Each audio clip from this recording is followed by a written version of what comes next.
L'invité du matin avec Toyota Location. Louez votre Toyota Hilux à partir de 5 500 francs par jour seulement. Bonjour Jean-François Bodin. Bonjour Nicolas. Et vous recevez ce matin le président de la CCI. David Guyenne, bonjour. Bonjour. Merci d'avoir accepté notre invitation ce matin, alors que ça fait quasiment 2 mois maintenant que la Nouvelle-Calédonie a connu des émeutes qui ont été particulièrement violentes et pénalisantes pour le secteur économique dont on va parler évidemment avec vous ce matin. D'abord, 2 mois après le début de ces exactions, est-ce qu'on a des chiffres un petit peu affinés du nombre de destructions et de ce que ces émeutes ont causé ? Oui, donc on a environ 800 entreprises totalement détruites, brûlées ou dégradées, à hauteur de 400 dans chaque catégorie.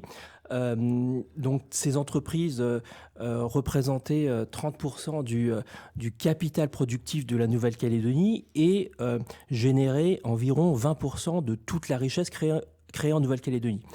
Les conséquences de ces destructions, c'est 8000 Calédoniens au chômage et donc de grosses difficultés pour l'ensemble de la Calédonie. Et au-delà de ça, donc, on a aussi une reprise d'activité très timide pour les entreprises qui, elles, n'ont pas subi de dommages, mais qui doivent opérer. Et là, on est dans des situations très critiques, puisque, comme vous le disiez, ça fait 2 mois que nous sommes dans cette situation insurrectionnelle et d'émeute. Et ces entreprises n'ont pas de chiffre d'affaires ou très peu de chiffre d'affaires et doivent assumer des charges fixes. Alors, comme vous le dites, il y a plusieurs cas de figure aujourd'hui parmi les entreprises touchées qui sont aussi évidemment accompagnées par la CCI, on le rappelle. Le premier cas de figure, on peut les détailler d'ailleurs parce qu'ils amènent à des actions différentes évidemment. C'est toutes les personnes dont les entreprises ont été complètement détruites. Et là, pour cela, il y a de gros dispositifs qui sont mis en place. Oui, les entreprises totalement détruites, donc environ 400, aujourd'hui, leur préoccupation, c'est de travailler leur dossier d'indemnisation avec les assurances. Et on voit que c'est complexe, que c'est long. On a des problématiques très précises. Par exemple, est-ce que une émeute fait partie de la garantie du sinistre ou pas ? Donc, est-ce que l'engagement du ministre de l'économie, Bruno Le Maire, à l'époque, il avait demandé toujours de la souplesse Exactement. aux assureurs sur ce point-là. Et les assureurs avaient garanti justement cette clause d'émeute. Aujourd'hui, on voit bien qu'avec les montants qui sont astronomiques, certaines assurances reviennent un peu sur leur engagement et ça pose de vrais problèmes. Par exemple, nous, l'action de la CCI, aujourd'hui, juste après cette émission, on organise à l'auditorium de la CCI une réunion avec les assureurs de Nouvelle-Calédonie, les experts locaux et aussi des experts assurés, ce qu'on appelle donc des experts qui vont venir en soutien des entreprises pour que les entreprises calédoniennes, dans ce cas-là, puissent comprendre un petit peu la situation, comprendre leurs droits, avoir aussi une visibilité sur les délais. Et aujourd'hui, dans cette catégorie d'entreprises, on a à peu près 1 milliard qui a été versé en acompte sur 150, 180, 200 milliards de dégâts. On voit bien que c'est insuffisant pour soutenir et ces entreprises et l'économie. Et pourtant, la rapidité d'indemnisation est un facteur très important pour celles notamment qui voudraient relancer une activité, voire reconstruire. Exactement, c'est le deuxième cas, donc environ aussi 400 entreprises, donc des entreprises qui ont été dégradées, qui ont été saccagées, mais qui doivent repartir. Et là, on a un petit peu et des problèmes d'assurance, donc des problèmes pour savoir comment sont indemnisées les pertes d'exploitation, pour savoir comment réinvestir et même comment se réassurer. Et au-delà de ces problèmes, donc comment l'entreprise, dans l'attente, donc qui a zéro chiffre d'affaires, doit compenser par du chômage partiel, doit compenser par des reports d'échéances bancaires, d'échéances fiscales, d'échéances sociales. Donc là encore, le problème est de pouvoir vite les remettre sur pied pour qu'elles puissent continuer à injecter de la richesse dans l'économie calédonienne et irriguer le tissu économique. Parce que pour ce deuxième cas de figure, le plus important, c'est la trésorerie. C'est la trésorerie. et qui est aussi le problème, on va dire, la majeure du troisième cas de figure, c'est-à-dire toutes les entreprises qui sont debout et qui doivent continuer. Alors on va venir sur ce cas de figure, mais avant sur les deux premiers, on sait que l'État avait débloqué un fonds de soutien spécial en urgence. C'était la première phase. Ouais. On a dit qu'il y aurait une deuxième phase. Est-ce que vous la voyez venir aujourd'hui ou est-ce que c'est encore trop tôt pour en parler? Alors, il y a deux. L'État s'était engagé sur deux mécanismes, hein. Le premier, un mécanisme de survie, notamment qui allait pouvoir combiner du soutien de prêt au zéro, de soutien de trésorerie, avec du soutien par de la subvention. Mais j'ai envie de dire que ce mécanisme est beaucoup plus pertinent à la fois sur les entreprises dégradées, mais aussi sur les entreprises encore debout. Et l'autre outil de l'État était plutôt sur des crédits de reconstruction garantis par l'État. Et là, on voit bien que, ça concerne les entreprises totalement détruites notamment, on voit bien qu'aujourd'hui, les chefs d'entreprise, ne sont pas du tout en capacité de se projeter, n'ont pas l'envie, n'ont pas le moral et surtout n'ont pas la visibilité. Donc c'est encore un petit peu tôt pour envisager ce type d'outils. Et sur ces soutiens de l'État, on en parlera dans les jeudis de l'économie à midi avec le secrétaire général du Haut-Commissariat et le directeur de l'IOM pour faire un point complet sur tout ce qui existe et éventuellement des annonces pour des aides à venir. Alors parlons des troisième cas de figure, ces entreprises qui n'ont été ni saccagées ni brûlées mais qui n'ont plus de clients et qui donc ont beaucoup de pertes d'exploitation. Elles sont aussi très nombreuses dans ce cas-là. Oui, c'est tout le reste de l'économie.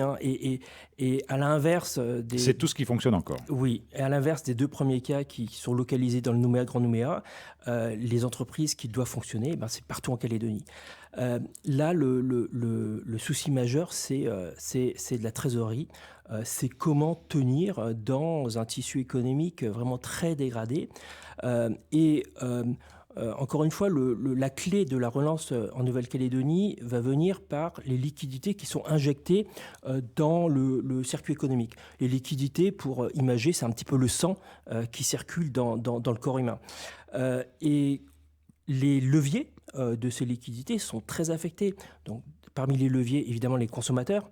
Les consommateurs, on voit bien qu'aujourd'hui, une grande partie va se retrouver dans un état de précarité et donc n'auront pas ni l'envie ni la possibilité de consommer, c'est bien normal. Précarité notamment en raison du chômage. C'est ça.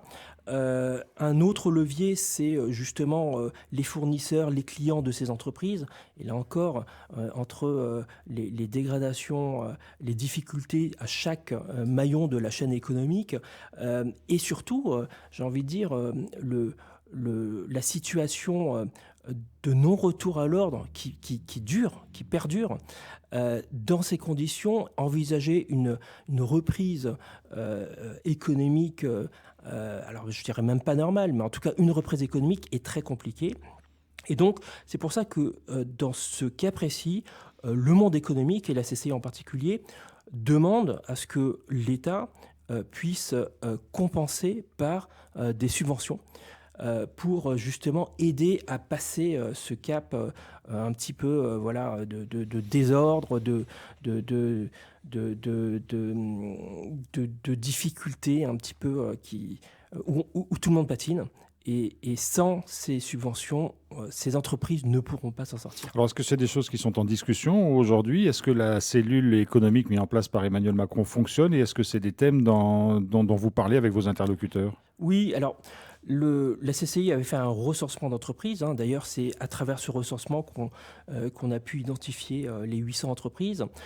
Et dans ce recensement, même d'ailleurs qui va au-delà des entreprises détruites, on a pu identifier des scénarios de soutien pour les entreprises. On a pu remonter à Bercy, donc à Paris, les besoins en termes de subventions, notamment pour le mois de mai et juin, et on a pu identifier le fait que les entreprises, notamment les plus petites, ont besoin d'un minimum, donc d'un plancher d'aide. Donc ces mécanismes, je pense, vont être dévoilés. Malheureusement, on connaît aussi la situation de la France. Moi, je salue le travail qui a été fait par la mission reconstruction de Bercy, je regrette malheureusement que ce probablement, ça ne sera pas suffisant et probablement, on va devoir affronter aussi une période de casse économique et de casse sociale. Alors évidemment, là, on parle essentiellement du secteur privé. Vous ne vous occupez pas particulièrement du secteur public, mais qu'est-ce qu'on peut en dire aujourd'hui? Est-ce qu'il faut, comme le privé, qui s'organise? Oui, j'ai envie de dire que les entreprises réagissent en réduisant ses charges, en essayant de reconstruire un nouveau modèle économique. Et évidemment que la Nouvelle-Calédonie va devoir aussi se pencher sur son nouveau modèle institutionnel et le poids fiscal qu'il va engendrer. Parce que nos entreprises qui contribuent justement à cette fiscalité ne pourront pas se projeter avec des fiscalités très importantes.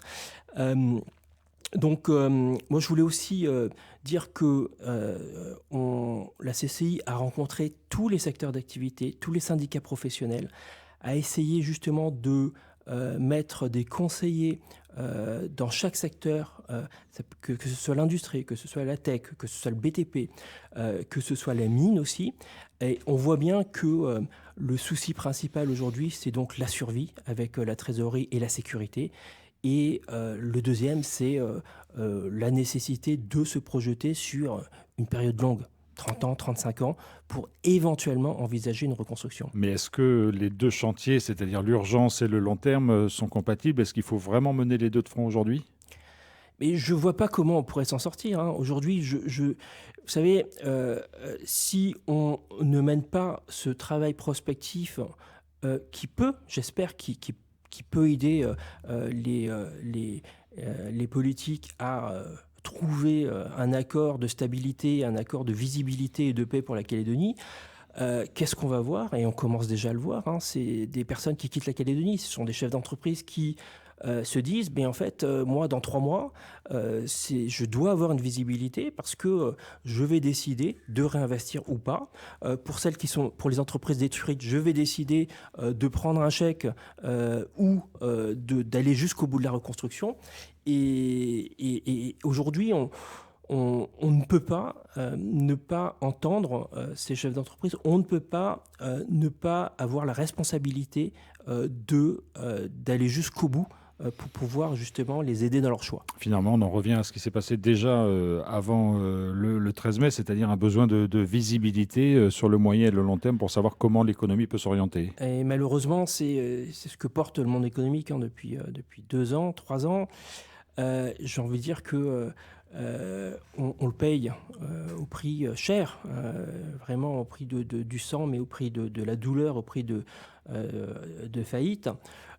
Et aujourd'hui, le message que l'on porte, nous, c'est que on n'a plus le choix. On n'a plus le choix. Il faut vraiment qu'on sorte de cette situation et que les uns et les autres donnent tout, comme les entreprises donnent tout aujourd'hui pour leur survie, que les uns et les autres donnent tout pour assurer une visibilité pour la Nouvelle-Calédonie.